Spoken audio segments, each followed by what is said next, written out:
आज से कई डेकेड्स पहले एक टाइम था कि पाकिस्तान की फिल्म इंडस्ट्री इंडिया की फिल्म इंडस्ट्री से भी बेहतर हुआ करती थी और बड़े बड़े ज़बरदस्त सिंगर्स और एक्टर्स पाकिस्तान में पैदा हुए। मेहदी हसन, नूरजहान, अहमद रिश्दी और रूना लीला जो कि अब बांग्लादेश में होती हैं, इन जैसे कई लेजेंड्स पाकिस्तान में सिंगर्स पैदा हुए उस टाइम पे।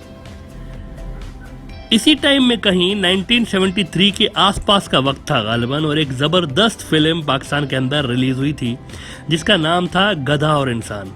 इसमें मारूफ पाकिस्तानी एक्टर रंगीला साहब मरहूम, अल्लाह ताला उन्हें जन्नत नसीब करे, उन्होंने मेन रोल प्ले किया था और बड़ी सुपरहिट फिल्म थी वो। इसमें क्या होता है कि एक आवारा गधा होता है जो कि सड़कों पर फिर रहा होता है सारा दिन, और इंसानों की लंबी लंबी बिल्डिंग्स और गाड़ियाँ, ट्रेनें, ये सब देखकर बड़ा इम्प्रेस होता है और फिर खुदा से दुआ करता है कि या अल्लाह, मुझे तूने गधा क्यों बना के पैदा किया है, मुझे इंसान बना के पैदा करते तो बेहतर था। सारा दिन दुआएं मांगता रहता है कि इंसान तो कितने अच्छे हैं, कितने एडवांस्ड हैं, और हम गधे कितने बिछड़े हुए हैं, कितने पीछे हैं। तो सारा दिन दुआएं मांगता फिरता है कि मैं गधा नहीं, अगर इंसान होता तो बेहतर था। एक रोज उसकी दुआ कबूल हो जाती है और वो गधे से इंसान बन जाता है। बड़ा खुश होता है कि अब मैं इंसान बन गया हूँ, लेकिन इंसान बनने के बाद भी उसके दिल में अपनी गधा बिरादरी के लिए बड़ा प्यार होता है। उनके लिए बड़ी बड़ी दावतें करता रहता है, उनके लिए बड़ी फैसिलिटीज़ प्रोवाइड करता है, उनको घास भी प्लेटों में रख के खिला रहा होता है और उनके लिए इंसानों को नौकर रख रहा होता है, और गधों की वो इंसानों से भी ज़्यादा खिदमत कर रहा होता है। कमाल की मूवी है, आप ज़रूर देखिएगा जब भी टाइम मिले आपको। अच्छा, इस मूवी का आज हम क्यों जिक्र कर रहे हैं और आज के दौर से इस मूवी का क्या ताल्लुक है और इस मूवी का मिसाल हम क्यों दे रहे हैं? क्योंकि जनाब, इंडिया के अंदर भी कई ऐसे नेता बैठे हुए हैं जिन्हें देखकर महसूस होता है कि कहीं ना कहीं उनको भी गधे या गाय से इंसान बनने का शरफ हासिल हुआ है, क्योंकि उनका इंसानों से प्रेम कम और गाय भैंसों से ज़्यादा उनकी मोहब्बत मालूम होती है। यूपी के चीफ मिनिस्टर आदित्य नाथ की स्टेट में इंसानों की लाशें कोविड से हलाकतों की वजह से सड़कों पर पड़ी हुई नजर आती हैं, लेकिन ये हजरत उनको छोड़कर गाय के लिए अरबों रुपए रिलीज कर रहे हैं इस वक्त भी, कि गाय के लिए medical equipments, thermometer, oximeter, mask वगैरह ले लें। इंसानों की लाशें सड़कों पर पड़ी हुई हैं और यहाँ पर गाय के लिए मेडिकल इक्विपमेंट्स लिए जा रहे हैं। इस पे हम बात करते हैं आगे चल के, लेकिन हम आपको ये बता दें कि इंडिया के अंदर कोविड का तबाहकुन देसी वेरिएंट दरियाफ्त होने के बाद से लेकर कम से कम 2 महीने तक बांग्लादेश के अंदर आज़ादाना मूवमेंट जारी रही थी। इंडिया की जानिब से लोग आराम से बांग्लादेश आ रहे थे, कोई रोक टोक नहीं थी। इस पे बांग्लादेश ने अभी रिसेंटली इंडियन बॉर्डर सील कर दिया था ताकि मजीद इंडियन वेरिएंट के फैलाव को रोका जा सके बांग्लादेश के अंदर। हमने इस पर एनालिसिस दी थी कि इट्स टू लेट, और ये फैसला 2 महीने पहले ले जाना चाहिए था बांग्लादेश को। अपार्ट फ्रॉम दैट, बॉर्डर को सील करना भी इनफ नहीं है, क्योंकि मूवमेंट अभी भी हो रही है। इंडिया बांग्लादेश बॉर्डर पर अभी भी मूवमेंट हो रही है और ट्रेड तो मुकम्मल तौर पर जारी है इस वक्त भी। एज अ रिजल्ट, इंडियन देसी वेरिएंट के बांग्लादेश के अंदर ट्रांसफर होने की रिस्क अभी भी बहुत हाई है, क्योंकि ट्रेड जिन गाड़ियों से हो रहा है, इनके ड्राइवर्स, उनके साथ जो स्टाफ उन गाड़ियों में मौजूद है, इन सबको बिना किसी क्वारंटाइन की कंडीशन लगाए इनको फ्रीली बांग्लादेश आने की इजाज़त है, जिस वजह से हज़ारों लोग अब भी इंडिया से आ रहे होते हैं। और इसी वजह से वायरस के बांग्लादेश के अंदर ट्रांसफ़र होने की रिस्क अभी भी बहुत ज़्यादा हाई है।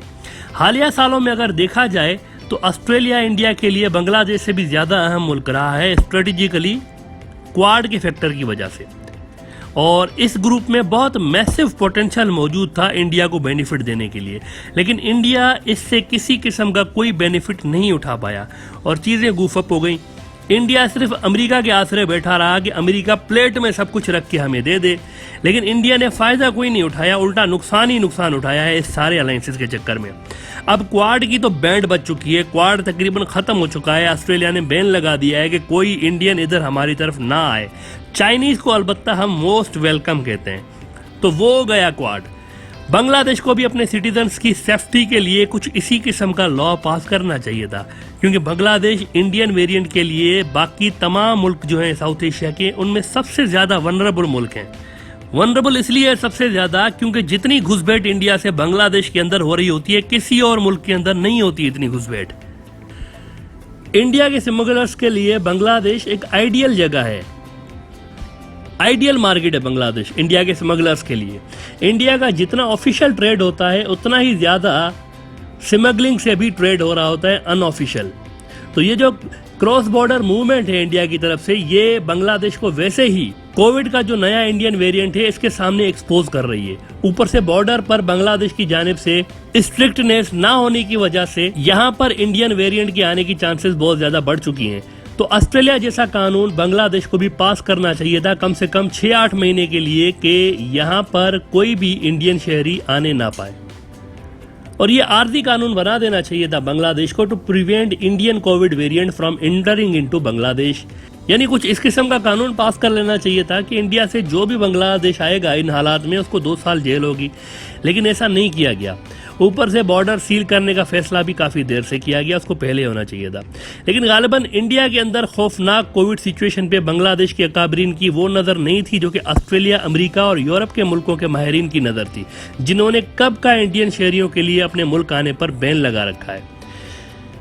ये कोई परमानेंट बैन नहीं है, ये सिर्फ प्रिकॉशनरी मेजर है इस खतरे से निपटने के लिए जो कि बीजेपी सरकार ने इंडिया और दुनिया भर के लोगों के लिए पैदा कर दिया है। और जिस तरह की उनकी हरकतें हैं इससे ये साफ जाहिर हो रहा है कि आने वाले दिनों में कोविड के केसेस की तादाद इंडिया में मजीद बढ़ने जा रही है। हम ये क्यों कह रहे हैं कि ऑस्ट्रेलिया जैसे कानून की बांग्लादेश को नीड है, ये आपको इन कुछ खबरों से खुद ही पता चल जाएगा जो कि अब हम आपके साथ शेयर करने जा रहे हैं।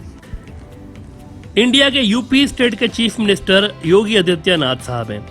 इस शख्स ने इन हंगामी हालात में भी कोविड को कंट्रोल करने की बजाय क्या हरकत की है ये जरा आप चेक करें। यूपी में हॉस्पिटल्स की जगह नहीं है और हॉस्पिटल्स वहाँ पर हैं नहीं मरीजों के लिए, ऑक्सीजन नहीं है वहाँ पर। और पहले इसने धमकी दी सारे हॉस्पिटल्स को यूपी के कि जो कोई ऑक्सीजन की कमी की शिकायत करेगा उसके खिलाफ सख्त एक्शन लूंगा मैं। यानी लोग मर रहे हैं ऑक्सीजन की कमी से हॉस्पिटल्स में और ये शख्स कह रहा है कि अगर किसी ने ऑक्सीजन की कंप्लेन की तो उसको छोड़ूंगा नहीं मैं। अगर ये शख्स किसी दूसरे मुल्क के किसी स्टेट का सीएम होता तो अब तक इस पर क्रिमिनल मुकदमा चल रहा होता इस घटिया बात करने पे। लेकिन अनफॉर्चुनेटली फाशिस्ट हुकूमतों को जब आप इलेक्शन में चुनकर लेकर आते हैं तो उनका फिर रवैया इसी तरह का होता है। ये इंडिया के सबसे बड़े स्टेट्स में से एक यूपी के चीफ मिनिस्टर हैं, उनकी बात हो रही है। कोविड से हजारों लोग मर रहे हैं और इसने हुक्म जारी किया है कल कि गाय के लिए यूपी के हर जिले में हर डिस्ट्रिक्ट में हेल्प डेस्क बनेगा जी, गाय के लिए हेल्प डेस्क बनेगा। इन हालात में जब इंसान मर रहे हैं, मदद के लिए बिलख रहे हैं, वेंटिलेटर्स नहीं है, ऑक्सीजन नहीं है और ऑक्सीजन ना होने की वजह से एक एक सांस के लिए मरीज जंग लड़ रहे हैं जिंदगी की, और इसको गाय की पड़ी हुई है कि गाय के लिए हेल्प डेस्क बनाने हैं। इस पे इसने करोड़ों अरबों रुपए खर्च करने हैं गाय की हेल्प डेस्क बनाने के लिए। इन हालात में बिलियंस ऑफ रुपीज लगा के इस शख्स ने पहले ही हॉस्पिटल्स की जगह काउ शेल्टर्स यूपी के अंदर बना के रखे हैं, जिसके अंदर लाखों की तादाद में आवारा गाय बंधी हुई होती है और इस पर सरकार की जानिब से अरबों रुपए हर महीने वैसे ही लग रहे होते हैं। इनके लिए स्टाफ इन्होंने लगा के रखा है, इनका गोबर उठाने के लिए और इनको नहलाने के लिए, और इंसानों की लाशें सड़कों पर बेयारो मददगार पड़ी हुई हैं। यानी जानवर की खिदमत हो रही है, उसकी खिदमत के लिए इंसान लगे हुए हैं और इंसानों की जो लाशें हैं ये सड़कों पर बेयारो मददगार पड़ी हुई हैं। ये इसकी प्रायोरिटीज हैं। जब ये शख्स काउ शेल्टर बना रहा था तब हिंदुत्व के गुंडे वाह वाह कर रहे थे, और अगर कोई शख्स वहाँ के संजीदा जो हल्के हैं वो ये कह रहे थे कि भाई इन पैसों से इंसानों के लिए हॉस्पिटल्स बनाओ, तो उनको गालियाँ पड़ रही थी कि ये तो एंटी हिंदू हैं। अब इन्हीं गुंडों को, खुद को, इनको, इनके रिलेटिव्स को और इनके नेबर्स को, इनके परिवार को ऑक्सीजन जब चाहिए होती है अस्पताल जाते हैं लेकिन वहाँ पे ऑक्सीजन होती नहीं है। लेकिन काउ शेल्टर्स हैं, रिक्वायर्ड क्वांटिटी में इंसानों के लिए हॉस्पिटल्स नहीं है लेकिन काउ शेल्टर्स बने हुए हैं। आप अंदाज़ा लगाएं कि अगर इन काउ शेल्टर्स की जगह ये अरबों रुपए इंसानों के लिए अस्पताल बनाने के लिए काम आते, और अगर ये अरबों रुपए गोबर उठाने वाले मुलाजमीन को भर्ती करने की जगह नर्सेज और डॉक्टर्स को भर्ती करने पे लगाए गए होते, तो क्या इंसानियत आज यूं दरबदर होती?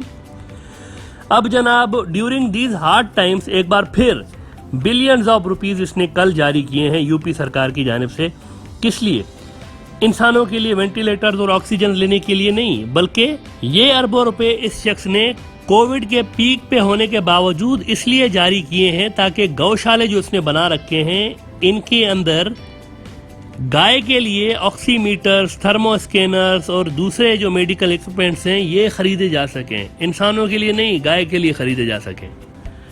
बहरहाल इंडिया के प्रधानमंत्री का भी कुछ यही हाल है, लोग मर रहे हैं, इक्विपमेंट्स हैं नहीं, और इन्होंने 13,450 करोड़ रुपए जारी कर दिए हैं कि 2022 तक मुझे हर हाल में अपनी नई सरकारी रहायशगाह मुकम्मल मिलनी चाहिए।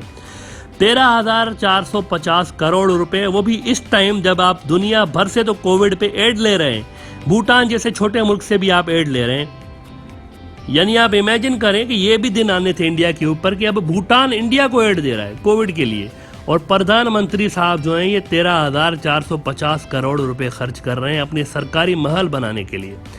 जब सरकार का ही ऐसा नॉन सीरियस बिहेवियर होगा क़यामत सुगरा के दौरान, तो अवाम का बिहेवियर भी कुछ ऐसा ही होगा।